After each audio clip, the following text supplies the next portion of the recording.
విశ్వాసములోను అన్నాడు. ఏమంట? విశ్వాసం ఉండాలి. సమస్య వచ్చినా, రోగం వచ్చినా, ఇబ్బంది వచ్చినా, ఏది వచ్చినా మీ విశ్వాసము తొలగిపోకూడదు. ఈరోజు చాలామంది ప్రభు నమ్ముకున్నప్పటికీ చిన్న రోగం వస్తేనే ఏమైపోతాము? పడిపోతుంటాము. మందిరానికి వస్తున్నాము, కానుకలు ఇస్తున్నాము, సంఘంలో పని చేస్తున్నాము. దేవుడు మాకెందుకే ఇలాంటి పరిస్థితులు పెట్టాడు, మాకే ఎందుకు ఇలాంటి అనారోగ్య పరిస్థితులు పెట్టాడు, మాకే కుటుంబంలో ఇలాంటి సమస్యలు ఎందుకు పెట్టాడు, మాకే ఎందుకు ఇన్ని ఇబ్బందులు పెట్టాడు అనేటువంటి ఆలోచనలు మధ్యలో వస్తూ ఉంటాయి అప్పుడప్పుడు. ఈ ఆలోచనలు వచ్చినప్పుడు అసలు దేవుడు అనేటువంటి ఆయన ఉన్నాడా? ఉంటే మరి దేవుడు మమ్మల్ని చూడడం లేదా? దేవుని మందిరం కొరకు ఇంత ప్రయాసపడుతున్నాను, ఇంత పని చేస్తున్నాను, దేవుడు మాపై మమ్మల్ని చూడడం లేదా అనేటువంటి ఆలోచనలు కూడా వస్తుంటాయి. చాలామంది దేవులో నుంచి తొలగిపోయి లోకంలో భ్రష్టులుగా తిరిగేటువంటి వాళ్ళు కూడా చాలామంది ఉన్నారు. విశ్వాసము చాలా చాలా ప్రాముఖ్యమైనది పిల్లరా. షడ్రక్, మెషక్, అబేద్నెగోను వాళ్ళని అగ్నిగుండంలో వాడేస్తే వాళ్ళు చెప్పినటువంటి మాట ఏం చెప్పండి? మీ దేవునికి మీరు ప్రార్థించండి, మీ దేవుడు మేము కాపాడుతారంటే వాళ్ళు చెప్పిన మాట ఏంది?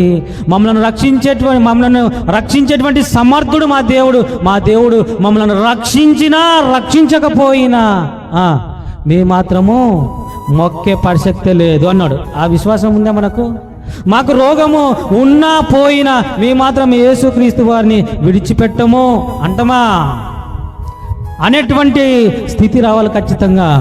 ప్రభువా, రోగమున్నా నీకు స్తోత్రంనైనా, బాధలున్నా నీకు స్తోత్రంనైనా, సమస్య ఉన్నా మీకు వందనాలైనా అని చెప్పుకొని ముందుకు వెళ్ళిపోవడమే పౌలు గారికి చెప్పినటువంటి వాగ్దానం. నా కృప నీకు చాలును. ముళ్ళు తీసేయడం కుదరదు పౌలు. ముళ్ళు అలాగే ఉంటుంది. నీ ప్రాణానికైతే ప్రమాదం ఉండదు, కానీ ముళ్ళు అయితే ఉంటుంది. ఏం చేయాలి? నా కృప నీకు ఉంటుంది, నా కృప నీకు ఉంటుంది, నీ ప్రయాణాన్ని నువ్వు కొనసాగించు అన్నాడు. పిల్లరా, ఇలాంటి మాటలు వింటున్నటువంటి మనము బలము తెచ్చుకొని ఏం చేయాలి తెలుసా? ముందు కొనసాగేటువంటి ప్రయత్నం చేయాలి ప్రియులరా. పవిత్రతలోను మన పరిస్థితి కూడా ఏమంట?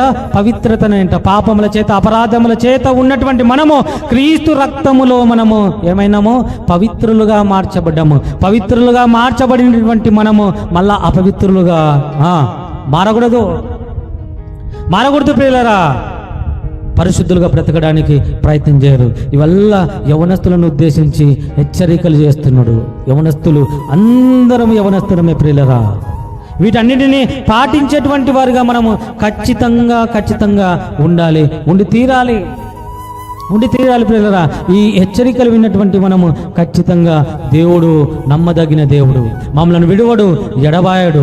500లో 400 ఉంది, 300 ఉంది, 200 ఉంది, 100 రూపాయలు ఉంది, నీకు ఎంత కావాలో అంత ఉంది, 500 అడుగన్నాడు.